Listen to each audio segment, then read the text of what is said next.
और उनकी यह पावन पीयूष देशना हम सभी के लिए परम उपकारी है।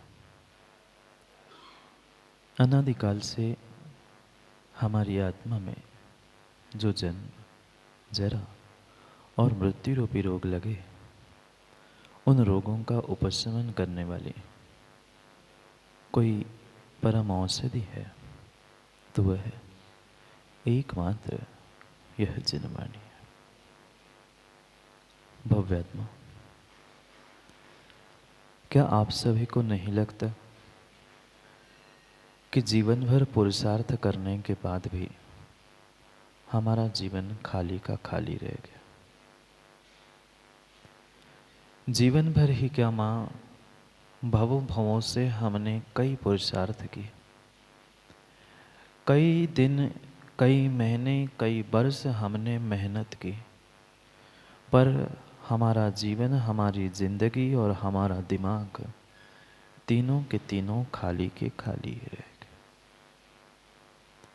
ऐसा क्या कारण था कि सब साधन होने के बाद भी, सब कुछ होने के बाद भी मेरे पास कुछ भी क्यों नहीं बचा? ऐसा नहीं था कि मेरे साधनों में कमी थी, मेरे मेहनत में, मेरे पुरुषार्थ में कमी थी, कमी किसी में भी नहीं थी, पर फिर भी मेरा जीवन जैसा था आज भी बिल्कुल वैसा ही है। जितना पुरुषार्थ, जितनी मेहनत मैंने अपने जीवन को अच्छा और अच्छे वस्तु से भरने की उतना मैंने अनुभव किया कि मेरा जीवन उन अच्छी बातों से खाली का खाली ही रह गया। खाली अच्छी बातों से रहा था, बुरी बातों से नहीं। प्रति समय हमने पुरुषार्थ मेहनत करते समय जो इंद्रियों के भोग और कषायों की परिणति की थी, उनके ही कारण मैं अपने जीवन में आज तक, अपने दिमाग में, अपने हृदय में आज तक मैं कुछ अच्छी बात भर ही नहीं पाया। कई बार हमें राजकुमार जी गुरुओं ने समझाया, साक्षात परमात्मा ने भी समझाया, पर हमने जान के सुनकर अनसुना कर लिया। इसलिए जो मुझे अपने जीवन के लिए हितकारी कुछ मिलना था, उसका समय हमने व्यर्थ में बर्बाद कर दिया। पूरा जीवन व्यक्ति सोचता रहा, मैं ऐसा जीऊंगा, मैं ऐसा जीऊंगा, मैं ये करूंगा, वो करूंगा, पर सोचते सोचते पता चला अंतिम सांसों में कि मैंने तो जीना सीख ही नहीं पाया। मुझे जो कुछ भी सीखना था, मुझे जो कुछ भी अपने जीवन में अच्छी बातों को भरना था, उनको मैं जीवन में आज तक नहीं भर पाया, क्योंकि वास्तव में हम आज तक सच्चे मार्गदर्शक के पास पहुंचे नहीं है। क्वचित कदाचित कहीं मार्गदर्शन के पास, मार्गदर्शक के पास पहुंचे भी तो हमने अपने कानों को खोलकर उनके हित उपदेश को ग्रहण नहीं किया। सुना सब कुछ सुना, पर जितना जितना हमने सुना था, उतना दूसरे कान से हमने तुरंत ही माँ निकाल दिया। चाहते थे कि हम अपने जीवन में कुछ अच्छा बन ले, अच्छा कर ले, अपने जीवन को कुछ बेहतर बनाने का पुरुषार्थ कर ले, पर आज तक मेरा जीवन, मेरा पुरुषार्थ सफल क्यों नहीं हुआ? क्योंकि वो तमाम उम्र चलनी से मैं पानी भरता रहा। चंद्रे जी, तमाम उम्र में चलनी से पानी भरता रहा और अपने समझ में मैं बहुत बड़ा काम करता रहा। नहीं सुनाई दिया? तमाम उम्र, तमाम जिंदगी मैंने चलनी से पानी भरने का प्रयास किया और मुझे ये लग रहा था गुलाब चंद जी मैंने बहुत बड़ा काम कर लिया। क्या पानी चलनी से भर पाएगा माँ? क्या आज तक कोई चलनी से पानी भर पाया? नहीं भर पाया। पूरा पुरुषार्थ बिल्कुल मेरा ऐसा ही रहा, चलनी से पानी इधर भरा भी नहीं था कि तब तक वो छनके नीचे जा रहा था। मेरे जिंदगी के साथ शायद नहीं बिल्कुल उस चलनी के पानी भरने की स्थिति ही मेरी रही। मैं अपने जीवन में अच्छा बेहतर कुछ प्राप्त करना तो चाहता था, पर भोगों की चलनी ने मुझे, भोगों ने, विषयों ने, कसायों ने मेरे जीवन को इतना चलनी बना के रख दिया था कि मैं जो भी भरता तुरंत बह जाता। चलनी में तो फिर भी माँ कुछ क्षण के लिए एकाध बूंद किनारे पे कहीं एकाध बूंद पानी, दूध, घी कुछ तो बचा मिल जाएगा, पर मेरे जिंदगी में मैं आज तक कुछ भी प्राप्त नहीं कर पाया। ना हम परमात्मा को प्राप्त कर पाए, ना हम गुरु को प्राप्त कर पाए, ना हम जिनवाणी के सार को प्राप्त कर पाए। जब तक इन भोगों से, विषयों से, कसायों से हम अपने जीवन को चलनी करते रहेंगे, तब तक मेरे जीवन में मैं कोई भी बड़ा काम कर ही नहीं सकता। कहाँ से कह दूं मैं परमात्मा से और कहाँ से कह दूं मैं गुरु से कि गुरु परमात्मा आप तनक हमारे लिए रुक जाओ। अरे किसी को रोकना है, किसी को थामना है, तो पहली उनकी रुकने की, थमने की कुछ व्यवस्था भी तो करनी होगी। क्योंकि आचार्य अमित गति स्वामी कह रहे हैं, सदैव देवो हृदय ममास्ताम। परमात्मा आपको अपने हृदय में ठहरने की बात कह रहे हैं। फिर परमात्मा को हृदय में हमें ठहराना है तो हमें अपने हृदय को, दिमाग को भरना भी तो होगा। आज तक यही भूल हमारी होती रही। कहने को तो हम बहुत कुछ कहते हैं, चंद्रेश जी भी कह देंगे खाली दिमाग शैतान का। ऐसा नहीं सुना आप लोगों ने? खाली दिमाग शैतान का घर। हमारा दिमाग, हमारा हृदय, हमारा जीवन शैतान का घर तो बन गया।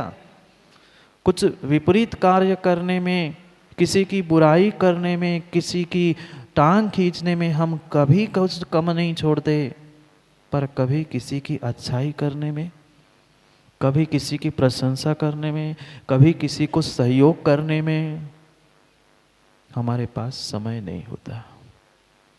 हमारे पास तब समय नहीं होता। क्यों?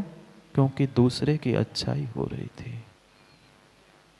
अब वास्तव में अगर हम उस परमात्मा को, गुरु को और जिनवाणी को अपने हृदय में धारण करना चाहते हैं, तो जिनवाणी के उन सूत्रों को और गुरु की वाणी को और परमात्मा की दिव्य ध्वनि को हमें समझना होगा। ये पक्का है, ये पक्का है, क्योंकि सलाह देने वालों की संसार में कमी है। कमी है रज्जू चाचा। सलाह देने वाले लोगों की संसार में कोई कमी नहीं है। आप कितना भी अच्छा काम करके आना, रोज लोग कहने वाले मिलेंगे ही, इससे अच्छा तो ये करते तो और अच्छा होता। नहीं मिले? मिले भी और मिलेंगे भी।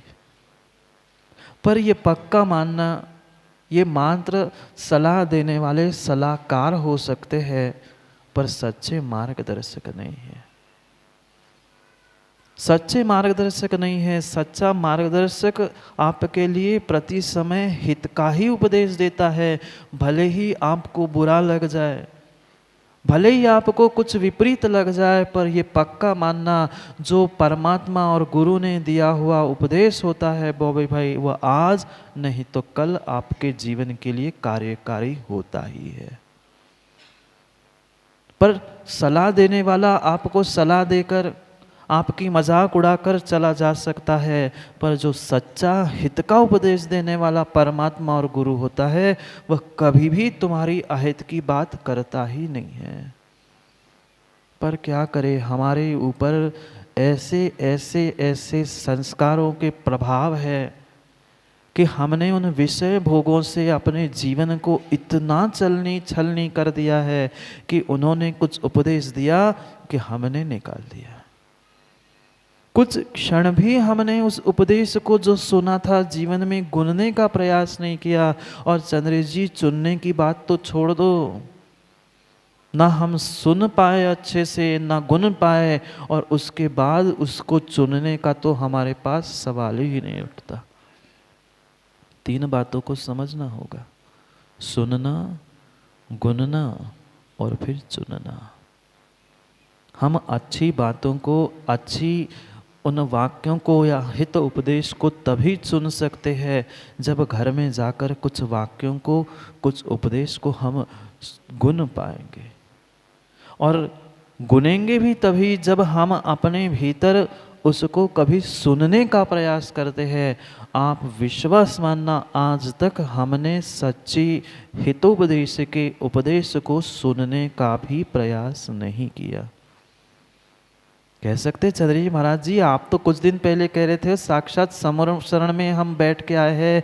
हाँ, वो भी परम सत्य है, समूह शरण में भी पहुँचे, पर समूह शरण में भी कहाँ पहुँचे? कहीं नाट्यशालाओं में, कहीं वापिकाओं में, कहीं बाग बगीचों में, वही हम उलझते रहे।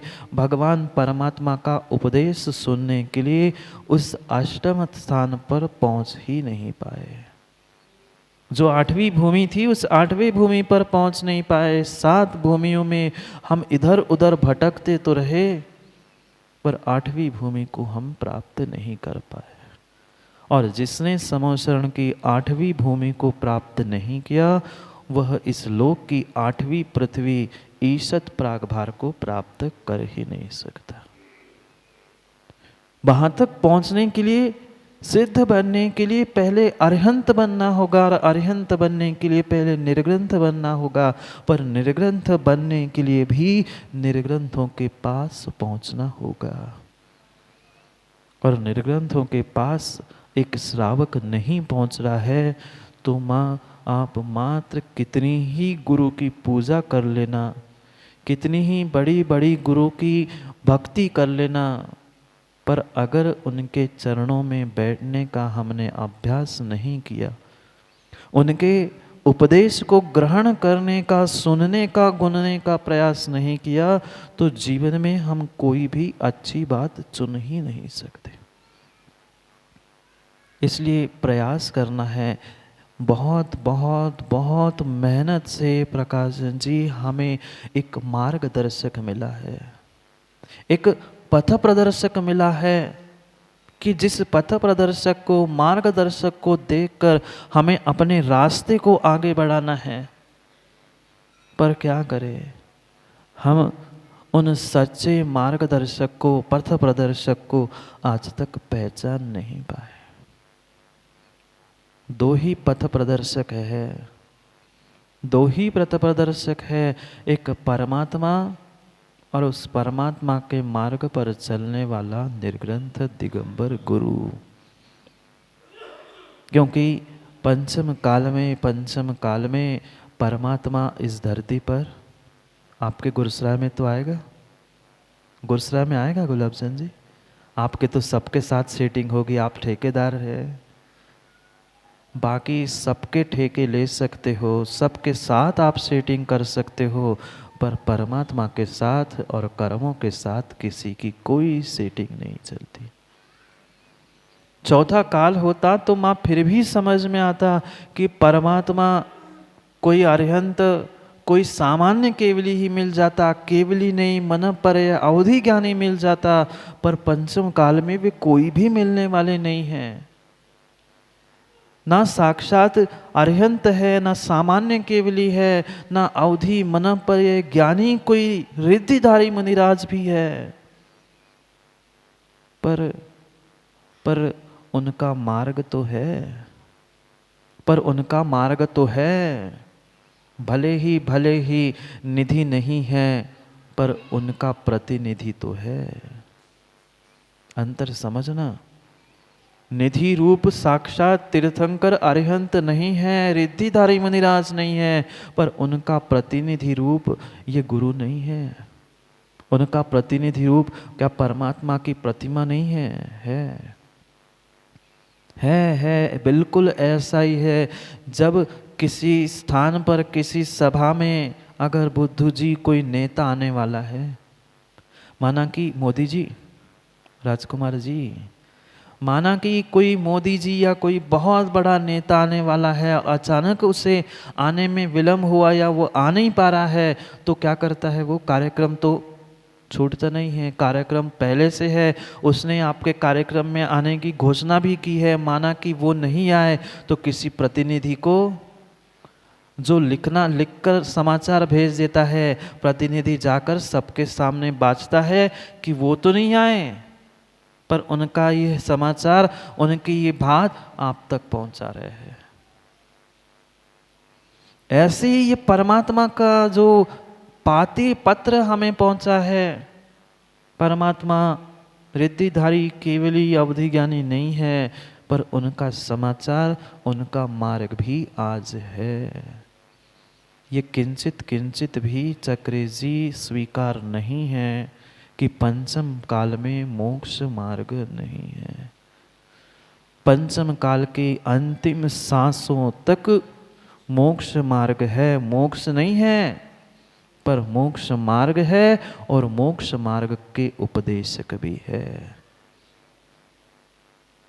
सच्चा मोक्ष मार्ग प्रकाशक तो चंद्र जी ये था। ये निर्ग्रंथ दिगंबर मुद्रा ही तुम्हारे लिए एक मोक्ष मार्ग का प्रकाशक था। उसको तो हम कितना पढ़ पाए, कितना देख पाए, पन्ने पलट लिए, पर जिंदगी में आज तक कुछ भी प्रकाश नहीं हो पाया। किस बात का प्रकाशक, किस बात का पथ प्रदर्शक? पथ प्रदर्शक तो हमें प्रत्येक समय में खतरों से, डर से बचाता है। आलोक भैया कभी गाड़ी चलाई आपने? भाभी भैया आपने भी चलाई, आप भी तो दिल्ली जाते हो, रोड पर कितने सारे आपको साइन बोर्ड्स मिलते होंगे, मिलते हैं? जो उस रोड पर किनारे पर साइन बोर्ड्स होते हैं, किस लिए लगाए होते हैं? बहुत सारे लोग जाके उससे टकराते, ठोक देते, वो बात की बात है, पर वो लगाए किस लिए थे? एक संकेत था कि सामने पुलिया संकीर्ण है, वाहन धीरे चलाओ। एक यू टर्न है, तुम बच के चलना। ये सब कुछ एक मार्ग पथ प्रदर्शक थे हमारे लिए कि ये बोर्ड है तो तुम उसे पढ़कर, देखकर संयमित किसे होना था? उस बोर्ड पर सूचना लिखी थी, उस सूचना का पालन किसे करना था? दूसरा कोई करने वाला नहीं था।